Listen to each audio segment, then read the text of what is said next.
কথাগুলো শুনুন। এটা কোনো হিন্দু সনাতন ভাই বলছে না, বরঞ্চ আমাদের ভারতের রাষ্ট্রীয় মুসলিমের মুখে কথাগুলো শুনুন।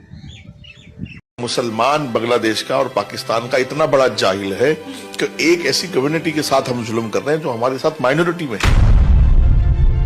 पूरी दुनिया को ये मैसेज दिया है कि जहां मुसलमान मेजोरिटी में होगा वहां ये हालात।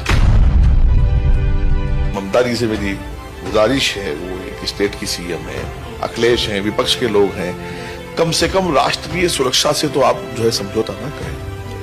सीए हो, एनआरसी हो, एसआईआर हो, मैं देख रहा हूं कि घुसपैठियों को बसाने में, उनका वोट बनवाने में, उनको भारत में रहने देने में सबसे आगे विपक्ष खड़ा हुआ है। যা নয় তাই দেখতে পাচ্ছি আমাদের পশ্চিমবঙ্গে।